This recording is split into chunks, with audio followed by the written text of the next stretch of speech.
이 시간 하나님께서 우리에게 주신 말씀 구약성경 여호수아 8장 1절에서 9절까지 말씀입니다. 여호수아 8장 1절에서 9절까지 저와 여러분이 한 절씩 교독하시고 마지막 9절은 한 목소리로 봉독하겠습니다. 제가 먼저 8장 1절 말씀 봉독합니다. 여호와께서 여호수아에게 이르시되 두려워하지 말라 놀라지 말라 군사를 다 거느리고 일어나 아이로 올라가라. 보라 내가 아이 왕과 그의 백성과 그의 성읍과 그의 땅을 다 내 손에 넘겨 주었으니 너는 여호와 그 왕에게 행한 것 같이 아이와 그 왕에게 행하되 오직 거기서 탈취할 물건과 가축은 스스로 가지라. 너는 아이 성 뒤에 복병을 둘지니라 하시니. 이에 여호수아가 일어나서 군사와 함께 아이로 올라가려 하여 용사 3만 명을 뽑아 밤에 보내며 그들에게 명령하여 이르되 너희는 성 뒤로 가서 성읍을 향하여 매복하되 그 성읍에서 너무 멀리하지 말고 다 스스로 준비하라. 나와 나를 따르는 모든 백성은 다 성읍으로 가까이 가리니 그들이 처음과 같이 우리에게로 쳐 올라올 것이라. 그리할 때에 우리가 그들 앞에서 도망하면 그들이 나와서 우리를 추격하여 이르기를 그들이 그들을 완전히 우리 앞에서 도망한다고 우리의 이름을 받아 그 성읍에서 멀리 떠날 것이라. 우리가 그들 앞에서 도망하거든. 너희는 매복한 곳에서 일어나 그 성읍을 점령하라. 너희 하나님 여호와께서 그 성읍을 너희 손에 주시리라. 너희가 그 성읍을 위치하거든 너희들 불살라 여호와의 말씀대로 행하라. 또한 내가 너희에게 명령하였느니라 하고. 함께 봉독합니다. 그들을 보내매 그들이 매복할 곳으로 가서 아이 서쪽 베델과 아이 사이에 매복하였고 여호수아는 그 밤에 백성 가운데서 잤더라. 아멘. 네.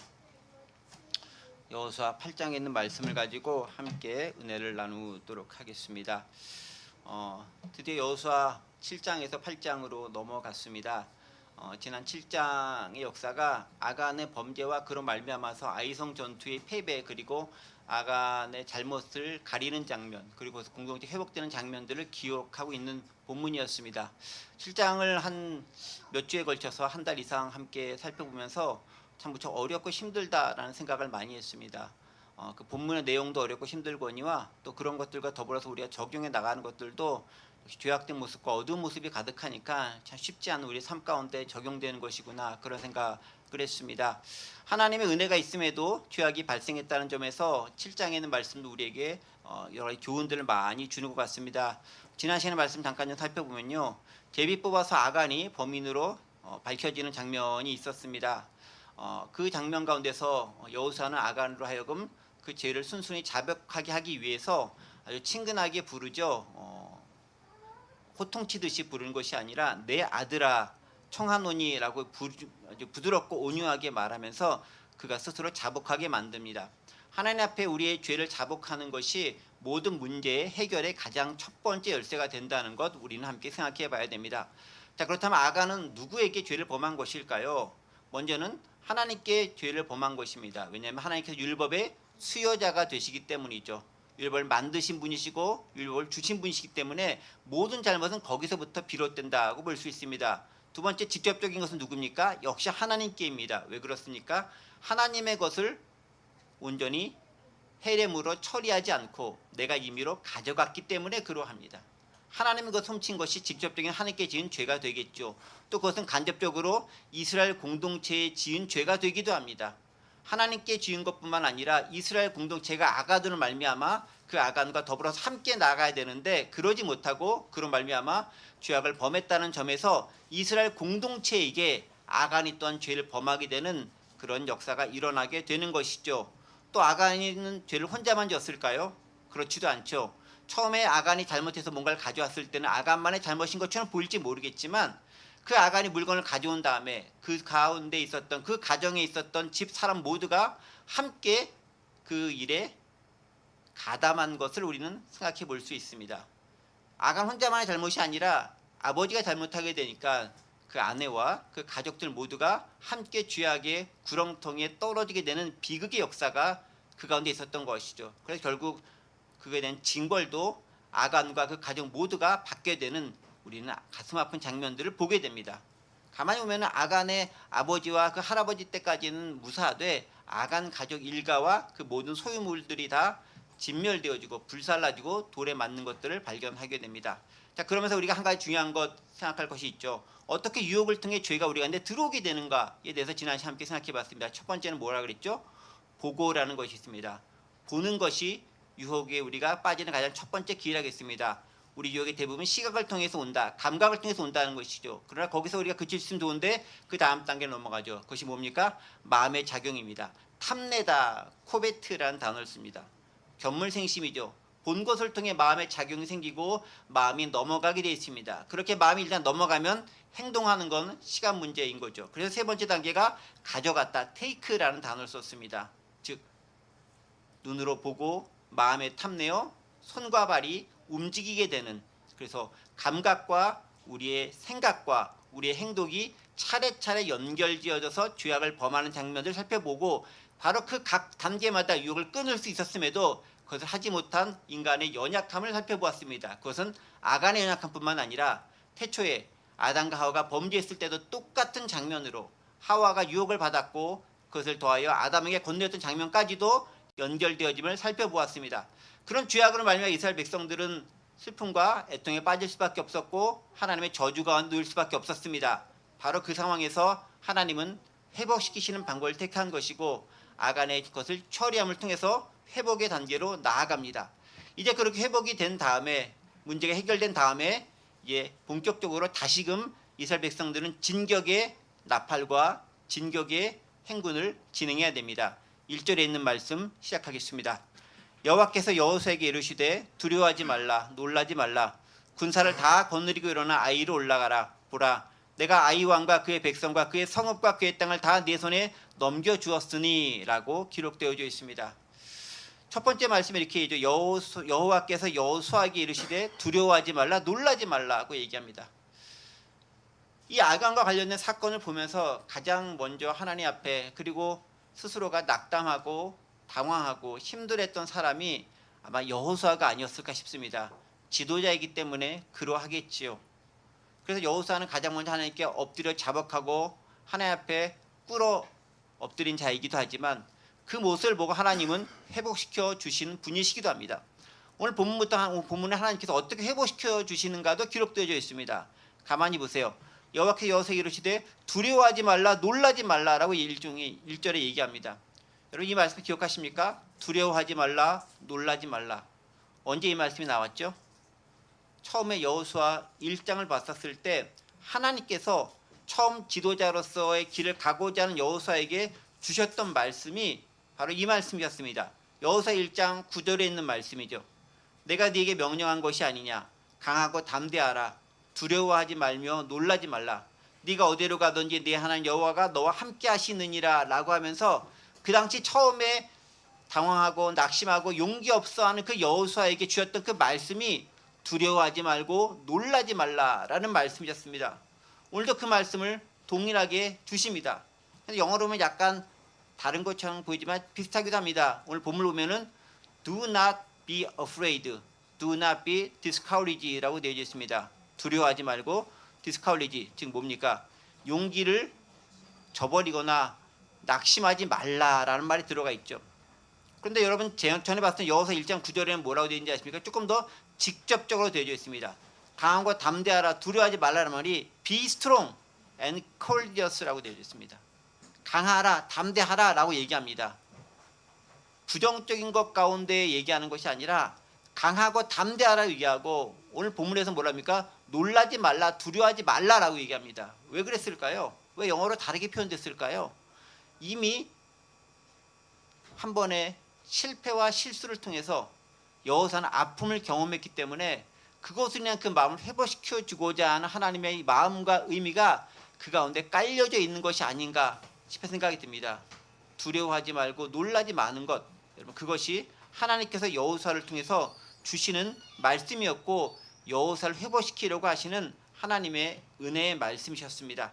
크게 낙심한 여호수아를 하나님 부르신 후 처음 만났을 때 주셨던 그 위로와 격려를 더해 주시는 거죠. 관계의 회복이 이제 이루어진다는 것을 말씀해 주고 계십니다. 하나님 문제가 해결되면 동일하게 은혜를 베푸시고 회복시키시는 분입니다. 우리는 그 하나님을 믿고 의지하기 때문에 우리에게 힘든 일이 있다 할지라도 회복시키실 그 하나님을 바라보며 나아갈 수 있음을 고백할 수 있습니다. 자, 그런 여호수아에게 있어서 하나님께서는 이제 약속의 말씀과 더불어서 어떻게 네가 해야 되는지를 구체적으로 이야기해 주십니다. 1절 하반절 보면 군사를 다 거느리고 일어나 아이로 올라가라. 보라, 내가 아이 왕과 그의 백성과 성읍과 땅을 다 내 손에 넘겨주리라 라고 이야기합니다. 이제 하나님 뭐라고 말씀하시죠? 아이 성에 올라가라. 군사를 다 거느리고 올라가라 라고 얘기합니다. 군사를 거느리고 올라가라 얘기해줘. 여러분, 지난번에 아이성 전투의 장면을 기억하십니까? 지난번 아이성 전투에서는요, 여호수아가 직접 올라가진 않았어요. 정탐꾼들을 보내고 정탐꾼들이 여호수아에게 보고를 하자 한 2-3천 명쯤은 충분합니다라는 말을 듣고 그 정도만 보냈습니다. 그래서 그 병사들이 가서 싸우다가 혼비백산 도망쳐 왔던 것이죠. 오늘 본문에서 하나님 직접 말씀하죠. 네가 일어나서 군사를 다 거느리고 아이로 올라가라 라고 얘기합니다. 누가 갑니까? 여호수아가 직접 가라고 말씀하십니다. 보내는 게 아니라 직접 가라고 말씀하시는 것이죠. 그리고 얘기합니다. 뭐라고 얘기하죠? 내가 그 모든 것을 네 손에 넘겨주겠다라고 얘기합니다. 넘겨주겠다라고 얘기하는 것은 하나님께서 이스라엘 백성들 가운데 어떤 것 전쟁 가운데 승리를 확신했었을 때, 확정된 승리를 이야기해 주실 때 쓰는 표현이 네 손에 넘겨주리라라는 표현입니다. 하나님께서 여리고성 전투에서 이길 때도 바로 그렇게 이야기해 줬습니다. 여호수아 6장 2절에 있는 말씀과 여리고성 처음 싸움 시작 전에 얘기입니다. 여호수아 6장 2절이죠.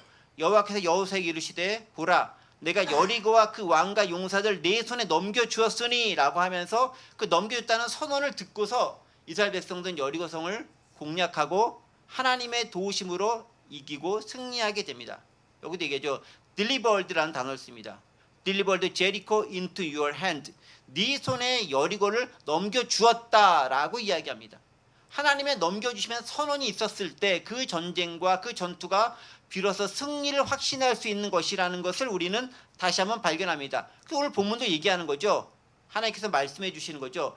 보라, 아이 왕과 그의 백성과 성읍과 그의 땅을 다 내 손에 넘겨주었다. 여기도 똑같이 영어로 얘기합니다. For I have delivered into your hands the king of Ai라고 얘기하고요. 똑같이 delivered into your hand라는 단어를 쓰고 있습니다. 네 손에 넘겨주었다라고 선언하고 있는 것이죠. 자, 그런데 오늘 본문은요, 아주 구체적으로 무엇을 넘겨줬는지도 설명해주고 있습니다. 1절 하반절 보세요. 뭘 넘겨주죠? 아이의 왕과 그의 백성과 아이 성읍과 그 온 땅을 다 넘겨주었다라고 얘기합니다. 모든 것을 넘겨주었다는 것을 하나하나 짚어가면서 반복적으로 이야기하면서 여호수아에게 각인시켜주고 있습니다. 낙심과 실망 가운데 있을 여호수아에게 하나님께서는 하나하나 언급하시면서 내가 너에게 줄 것이 이것이다라고 자세하게 이야기해 주면서 넘겨주고 있다는 거죠. 강조하고 있다는 것입니다. 하나님의 약속과 승리의 선언이 있었을 때 비로소 진정한 승리가 가능하다는 것, 오늘 우리는 본문 1절의 말씀을 통해서 다시금 확인해 볼 수 있습니다. 자, 그렇게 하나님의 선언이 있은 다음에 이제 구체적으로 어떻게 여리고성을 아이성을 점령해야 되는지에 대해서 이야기해 주고 있습니다. 2절 말씀이죠. 너는 여리고와 그 왕이 행한 것 같이 아이와 그 왕에게 행하되 오직 거기서 탈취할 물건과 가축은 스스로 가지라. 너는 아이성 뒤에 복병을 둘지니라 하시니 라고 기록하고 있습니다. 2절에서는 무엇을 얘기합니까? 어떻게 아이성을 점령할지에 대해서 얘기하는데 무엇을 행하라 라고 이야기합니다. 자, 그런데 두 가지 측면을 행하라 라고 얘기하죠. 첫 번째는 뭐라고 얘기합니까? 여리고와 그 왕이 행한 것 같이 아이 왕에게도 행하라 라고 합니다. 자, 첫 번째 어떻게 하라고요? 여리고와 똑같이 행하라는 것입니다. 너희가 여리고 성을 점령했을 때 행했던 것처럼 그렇게 행하라 라는 것입니다. 어떻게 행하는 거죠? 다 진멸하라는 것입니다. 여리고 왕과 그 땅과 그 백성들과 그것들 다 진멸하라고 얘기합니다. 모든 성읍과 사람을 진멸하라라고 얘기합니다. 여리고성에서 명령했던 것과 똑같이 그렇게 하라고 명령합니다. 자, 그런데 이번엔 좀 차이점이 있습니다. 2절 하반절 보시죠. 오직 거기서 탈취할 물건과 가축은 스스로 가지라고 얘기합니다. 차이점이 있죠. 여리고성은 싹 다 멸망시켜야 됩니다. 모두요. 모든 것을 다 멸망시켜야 되는 거고요. 금은속과 관련된 것들은 어디로? 여호와의 곳간에 드리라라고 얘기합니다. 자, 그런데 오늘 본문을 보면 뭐라고 얘기합니까? 거기서 탈취할 물건과 가축은 스스로 가지라라고 얘기합니다. 여리고성과 다르게 얘기하죠. 가질 것이 있습니다. 아이성 전투에서 여리고성 전투와는 다르게 가져갈 것이 있다고 이야기하십니다. 뭘 가져가는 겁니까? 탈취할 물건들과 가축은 가져갈 수 있다라고 얘기합니다. 사실 전쟁에서 전리품은요, 가져갈 수 있도록 배려해 주는 것이 원칙입니다. 그런데 여리고성은 특별하게 하나님께서 그 모든 것 자체가 헤렘으로 들여진 것이기 때문에 다 드리라고 했습니다. 살아있는 것들은 진멸시키든가 금속품만 여호와의 곳간에 들고 나머지는 다 없애버리라 얘기했죠. 그런데 아이성은 그게 아니다라는 거예요. 진멸해야 될 것이 있고 너희가 가져갈 것이 있다고 얘기합니다. 하나님은요, 잔인한 분도 아니시고 하나님은 은혜를 베푸시는 분이세요. 여리고성 전투를 통해서 하나님은 니네가 얼마나 순종하는지를 보고자 원하셨던 겁니다. 근데 아간이 범죄한 것이죠. 그래서 아이성 전투에서 피할 수밖에 없었던 것이고요. 이제 그 모든 것을 해결한 다음에, 그 문제 해결한 다음에 이제는 얘기하십니다. 진멸해야 될 것도 있지만 너희가 가져갈 것도 있다라는 것이죠. 하나님은 우리에게 주실 것은 주시는 분이라는 거예요. 모든 걸 다 앗아가는 분만은 아니다라는 거죠. 우리는 그 은혜의 하나님을 경험할 수 있어야 되는 거예요. 주시는 하나님, 또 때로는 가져가시는 하나님, 그 은혜의 하나님을 경험할 수 있어야 된다는 거죠. 하나님은 무자비한 분이 아니다라는 것입니다. 그런데 그것은 언제 가능하냐? 순종했을 때 가능하다라는 것입니다. 그러면서 이제 구체적 작전을 얘기합니다. 어떻게 얘기하죠? 너는 아이성 뒤에 복병을 둘지니라. 여리고성 전투와는 다르게 전투의 양상이 진행되는 것을 발견할 수 있습니다. 복병 작전은요, 여리고성 전투에는 없었던 일입니다. 여리고성 전투는 철저하게 하나님의 방식대로 마치 예배 드리는 것처럼 여리고성을 매일 한 바퀴씩 돌고 7일째는 7바퀴 돌므로 그 성이 무너뜨려졌습니다. 그런데 아이성 전투는 그렇게 하는 게 아니다라고 얘기하죠. 어떻게?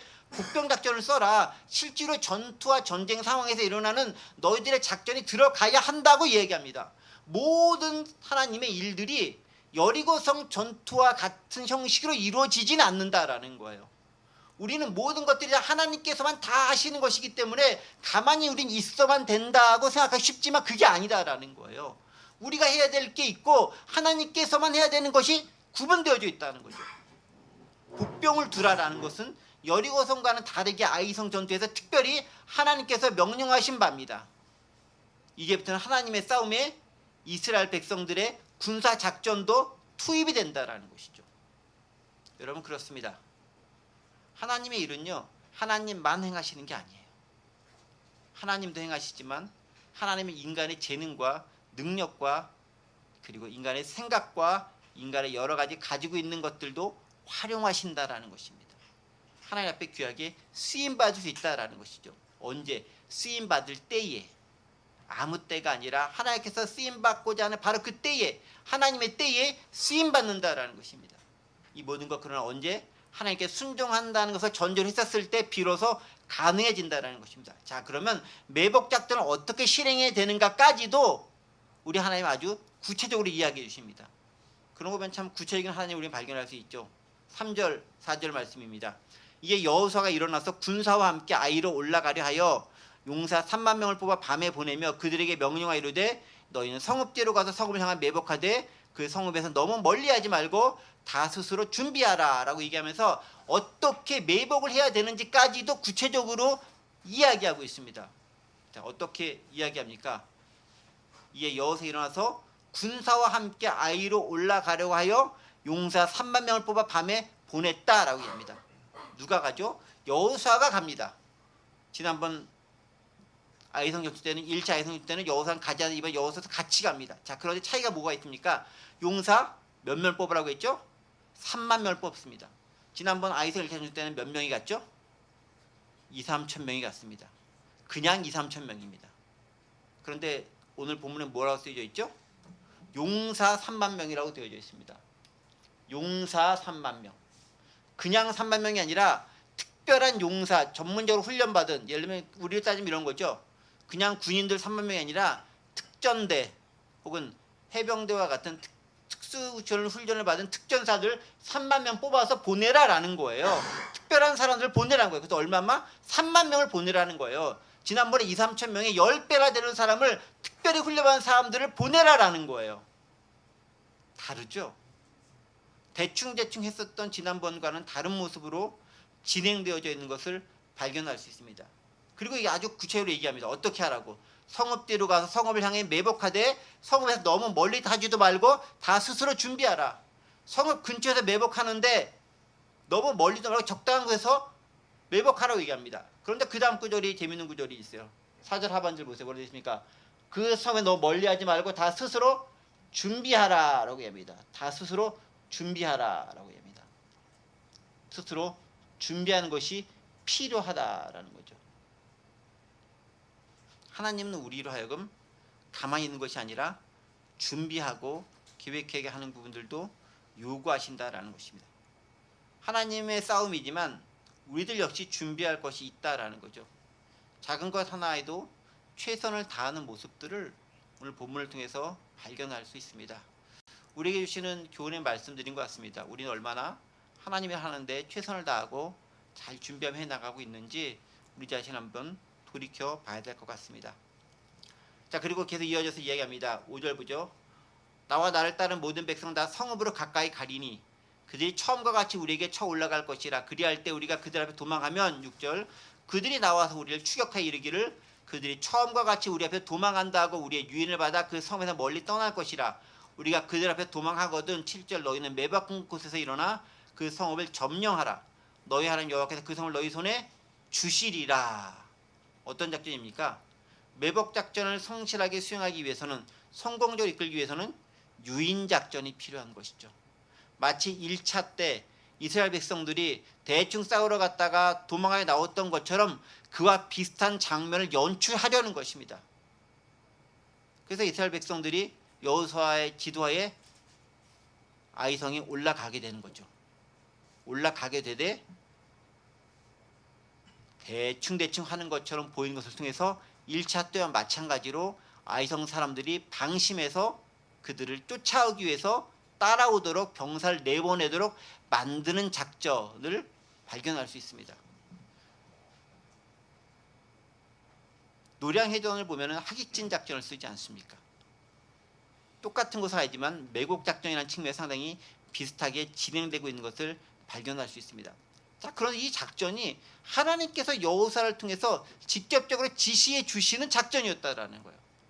그런 걸 보면 하나님께서는 어떤 분은 되게 아주 구체적이다라는 것을 알 수 있습니다. 그 당시에 물론 여호수아가 하나님의 말씀 직접 들었을 것이고 오늘날에는 그렇게 말씀하지 않기 때문에 우리의 가운데 어떤 말씀을 성경을 통해서 혹은 우리한테 주시는 감동을 통해서 또 때로는 지식을 통해서 말씀을 주시기도 하겠지만 그렇게 우리에게 말씀해 주시는 하나님의 음성에 귀 기울일 수 있는 자세가 우리에게 무엇보다도 필요한 것이 아닌가 싶은 생각이 듭니다. 바로 그렇게 하나님께서는 우리에게 매복하고 그리고 유인하고 어떻게 구체적으로 행해야 되는 것까지 자세하게 말씀해 주는 걸 통해서 이 전쟁이 이제는 승리할 수밖에 없다라는 것들을 다시금 확인시켜 주고 있습니다. 1차 때는 그냥 대충 가서 싸우면 된다라고 얘기했지만 지금은 그렇지 않죠. 여러분 보세요. 아이성이 그렇게 크고 견고한 성읍은 아니에요. 물론 좀 약간 고지 가운데 있긴 하지만 그렇게 탈환하기 어려운 성읍은 아닙니다. 그러함에도 불구하고 하나님은 하나하나 작전 지시를 통해서 아주 구체적이면서도 정성을 다해 그 전투에 임하는 모습을 발견할 수 있는 거죠. 작은 것 하나에도 정성과 최선을 다하는 모습이 사자가 아주 작은 짐승을 사냥할 때도 최선을 다하는 모습과 얼마나 유사하게 오버랩 되는지 모르겠습니다. 그리고 마지막에 7절 하반절에 다시금 선언하고 있죠. 너희 하나님 여호와께서 그 성읍을 너희 손에 주시리라. 다시금 확인하죠. The Lord your God will give it into your hand. 너희 손에 그 성읍을 주겠다라고 선언하십니다. 하나님께서 주신다는 선언의 말씀을 듣고 싸움에 나갔을 때 그 싸움을 우리가 이기는 싸움이 되는 것이고 승리할 수 있는 싸움이 되는 것이죠. 자, 그리고 이제 마지막 한 가지가 남았죠. 8절 말씀입니다. 너희가 그 성읍을 취하거든 그것을 불살라 여호와의 말씀대로 행하라. 보라, 내가 너희에게 명령하였느니라 라고 여호수아가 확인합니다. 어떻게 하라고요? 말씀대로 행하라. 여리고 성전투도 어떻게 이겼죠? 말씀대로 따라서 우리의 인간의 지식과 지혜와는 정반대되는, 이해되지 않는 방법이었지만 그대로 순종했을 때 여리고성이 무너졌던 것처럼 아이성도 그렇게 말씀대로 행했을 때 무너질 수 있다고 이야기합니다. 그리고 어떻게 하라고 얘기합니까? 그것을 불사르라고 얘기합니다. 이것을 구체적으로 말씀해 주시죠. 불사르라. 다 없애버려라. 해렘으로 만들어버려, 진멸시켜버려라라는 거예요. 완전히 하나님 앞에 모든 것을 태워서 없애버려, 하나님께 다 드려버려라라는 거예요. 그것은 바로 하나님의 말씀대로 행하는 그 자세, 순종의 자세에 그대로 따를 때 비로소 가능해짐을 우리는 발견할 수 있습니다. 하나님의 말씀에 순종하고자 하는 그 마음가짐과 자세가 무엇보다 중요한 것이고요. 오늘 본문을 말씀 통해서 계속 하나님과 이스라엘 백성들이 교제하고 있고 대화하고 있고 그 말씀에 따라 순종하려고 하고 있고 그 말씀에 따라 그것을 그대로 지키려고 애쓰는 모습들을 찾아볼 수 있죠. 그게 아이성 1차 전투와 가장 큰 차이점이 아닌가 싶습니다. 그리고 마지막 9절에서 여호수아가 무엇을 어떻게 했는지 한 가지 더 기록하고 있습니다. 그들을 보내매 그들이 매복할 곳으로 가서 아이 서쪽 베델과 아이 사이에 매복하였고 여호수아는 그 밤에 백성 가운데서 잤더라. 함께 그들과 생활하고 있는 여호수아의 모습을 발견할 수 있죠. 백성 가운데서 그들과 더불어 자면서 공동체성과 일체성을 확인하고 함께 경험하고 함께 만들어 나가는 모습을 우리는 발견할 수 있습니다. 공동체성 그렇게 함께 행할 때 만들어져 가는 것이죠. 동참했을 때 만들어가는 것이죠. 바로 그 모습이 오늘 우리에게 주는 말씀이 아닌가 싶습니다. 말씀을 정리합니다. 하나님은 죄악 가운데 떨어졌던 백성이 다시 회복하기 위해서 나아갈 때 용기를 주십니다. 여호사를 위로해 주십니다. 격려해 주십니다. 그리고 하나님은 하나님의 싸움 가운데서 승리가 네 손에 있다라고 하면서 내 손에 넘겨주겠다라고 하면서 승리 선언을 해 주십니다. 그 승리 선언을 듣고 이스라엘 백성들은 말씀에 순종하여 나아가면 됩니다. 그런데 이번에는 인간이 해야 될 것도 있다고 말씀하십니다. 매복도 해야 되는 것이고요. 준비도 해야 된다라고 얘기합니다. 군사작전으로 싸워야 된다고 말씀하십니다. 하나님만이 할 것들이 있고 우리가 동참해서 할 것이 있다라는 것이죠. 그 말씀에 순종해 나갈 때 하나님은 놀라운 역사를 보여주십니다. 그리고 무엇보다 하나님 지혜의 탁월함을 우리는 발견할 수 있습니다. 인간이 아닌 하나님의 지혜의 탁월함 그리고 그 안에 순종함 바로 그것이 연합될 때 귀하고 놀라운 역사를 이룰 수 있을 것입니다.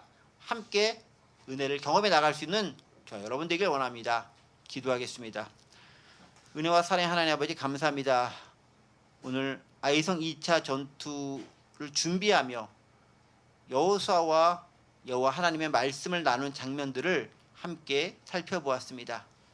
회복시키시는 하나님, 구체적으로 언급해 주신 하나님, 승리의 선언을 우리에게 전해주신 하나님, 그리고 순종하며 그 말씀대로 따라 행할 것을 요구하신 하나님을 함께 살펴봅니다. 그 하나님의 놀라운 말씀에 순종하게 도와주시고 그 하나님의 은혜 가운데 동참할 수 있는 저희가 될 수 있도록 도와주옵소서. 감사드리며 예수 그리스도의 이름으로 기도하옵니다. 아멘.